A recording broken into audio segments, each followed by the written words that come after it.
Doctor صاحبہ جو challenge ہے اس وقت وہ یہ کہ آپ نے ٹرانسمیشن میں آپ نے اکثر سوال آپ نے سنا ہوگا، وہ بچوں کو سناتے ہیں، بچے یہ نہیں کرتے، بچوں کو سمجھانا چاہتے ہیں وہ یہ نہیں سمجھتے، پھر کرائٹیریا یہ آ جاتا ہے کہ وہ تب تربیت ہوگی جب آپ اپنی تربیت کر لیں، آپ حامل ہوں گے تو پھر آپ ان کو بھی بتا سکیں گے۔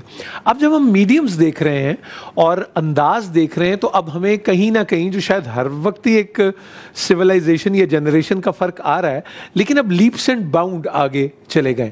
کیا طریقہ کار ہے اب بچوں سے کمیونیکیٹ کرنے کا؟ اگر میں آپ سے پوچھوں، اور آپ خود بھی ایک ماں ہیں اور ایک معلمہ بھی ہیں، تو کیا کہیں گے آپ؟ بسم اللہ الرحمن الرحیم۔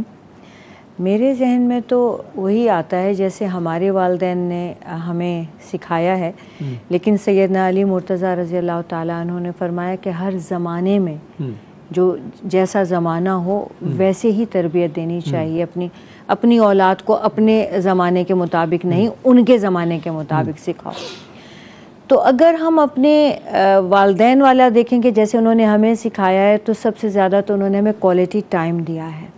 اچھا، کوالٹی ٹائم دیا ہے۔ آپ یہ کوالٹی ٹائم کہنا چاہ رہی ہیں جی، یا ٹائم ہی کہہ رہی ہیں خالی؟ Quality time. اچھا، اس میں انہوں نے ہمیں سکھانے کے لیے خاص طور سے، اور اس میں ہم نے اپنے بچپن میں جتنے بھی انبیاء کے واقعات قرآن مجید میں ہیں ہم نے بچپن میں سیکھے ہیں۔ لیکن آپ نے یہ ٹرم کبھی اپنے اماں ابا سے سنی تھی، کوالٹی ٹائم؟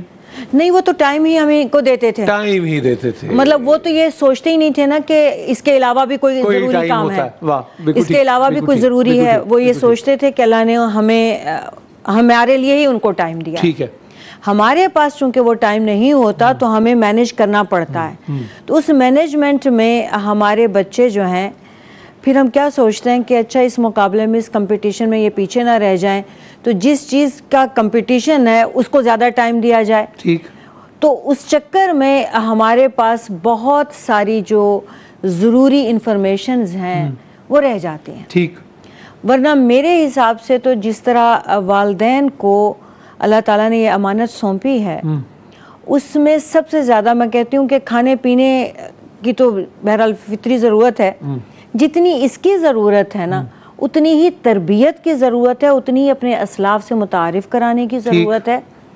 ورنہ ایسا ہو جائے گا کہ ایک نسل تک، خاص طور سے وہ لوگ ہم لوگ جو باہر رہتے ہیں، ایک جنریشن تک تو نور بھائی ہم سنبھال لیں گے، ٹھیک، اس کے بعد والی جنریشن ہمارے اپنے بھی دادا پر دادا کا نام نہیں جانے گی۔ گڑیا کی شادی کی تھی آپ نے بچپن میں؟ بہت کی، بالکل، وہ پورا چھوٹے چھوٹے کپڑے سینا، بنانا، وہ سب کرنا، بالکل، دعوتیں بھی کی، دعوتیں بھی، کچھ پکایا بھی تھوڑا سا کر کے، وہ بھی تھا، بالکل ٹھیک۔